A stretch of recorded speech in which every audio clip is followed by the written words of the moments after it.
Well, having been a small business for most of my life, I know that the beauty of a small business is you can get $1 in your hand today, but you can spend it tomorrow and invest it. Yes. A big business would take 12 months to turn around and decide what to do with that dollar in the hand. Our members in Moreton, we're really looking for you to boost employment in there, give them job security so that they can continue to help their children into property or themselves into property, because we don't want to get on the pension. $325 a week, it's just not good enough.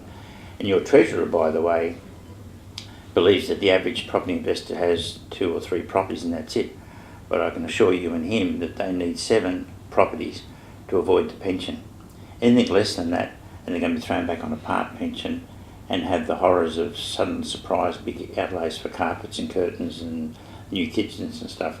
Absolutely. So really, you know, to be independent of the pension, they should be looking at 7 or 8 properties, which brings us to negative gearing.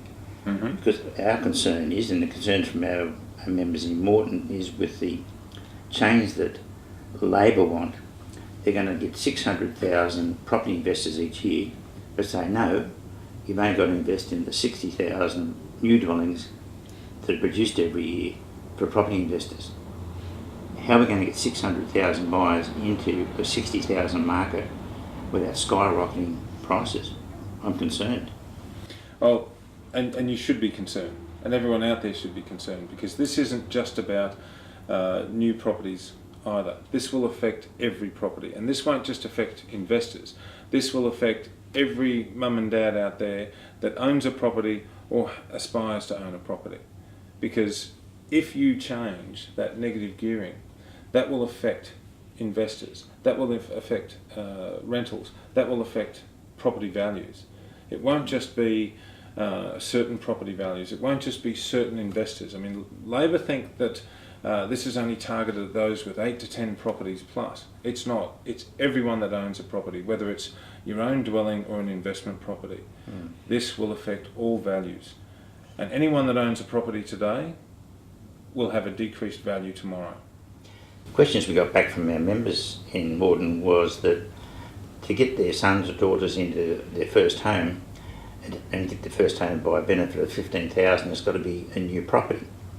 So once Labor's law comes in that only investors can only buy new property, these first home buyers are going to be competing now with 600,000 people. Yes. For the 60,000 properties that are new. And that's right. It's going to be a disaster. Well, it will be. It's going to be a tragedy in many ways, because one, yes, it will inflate because competition does affect pricing. So yes, new dwellings will go up, but the moment, unlike previously when you buy a property and you have an appreciating asset, in effect it'll be like buying a car and you'll have a depreciating asset, because the moment you buy a new dwelling, well, you can't sell it without a decreased value, because you're talking about a completely different market. Because investors won't want existing dwellings because they can't negative gear them. Under Labor, you won't be able to negative gear unless it's a new property. So you're right, you're narrowing that market, you're pushing, inflating those prices. But if you have a first homeowner, they better want to stay there, because they're not going to be able to move, because they're not going to be able to sell it. You're going to depress the market, and you're going to depress the market across everyone who currently owns a property, but also everyone who buys a property, new or existing, because a new dwelling is only eligible for negative gearing whilst you, the first buyer of that property, owns it. You want to sell it, it's no longer an investment opportunity. We find in the club that education is what people really need to get wealthy and independent of the pension. I put out a research paper to our members when this was all mooted to go out and get their existing home valued, go to the bank and increase the line of credit against that property. The reason I did that is if Labor gets in and takes 600,000 people who normally would be competing to buy used properties out of that market, it's a huge number of people moving from the market. That must sag the values and prices, and we've seen that in mining towns. Yes. When the buyers disappeared from the mining towns, down went the prices, as we predicted. So we're saying that if this negative gearing law comes in, your home's going to be worth less than it is now, so get it valued now, increase your line of credit, because I think it's going to take 10 years for this market to adjust to the lack of buyers in the used market. And when the club came in, we were getting 7% rent returns.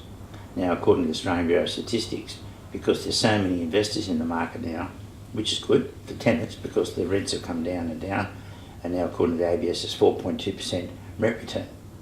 So you take those investors out of that second-hand market, tenants will have fewer and fewer second-hand properties to go to. They'll bid the rents back up to 7% again. So there's going to be all those distortions in the market. So we're concerned with our members get all this information in advance to protect themselves. Well, yes, because anything like this is not a natural market turn or influence. What you find is an unnatural injection or change in the market. We saw that in the States with the subprime market. We saw that, during the GFC, so to speak. If you force property values down, where people have, existed in that market, and yes, changes do occur, but it's not like an overnight bubble burst, and it's not actually the realm of government to be forcing that change upon a market. You must allow a market to influence itself. That way investors can make informed decisions. People who are aspiring to a better, stronger financial future can actually continue to work towards that progressively. But if government comes in and makes policy that suddenly turns that investment opportunity into a loss. Now, negative gearing is about making your losses tax deductible or at least tax affordable. That's what negative gearing is. It's not positive gearing.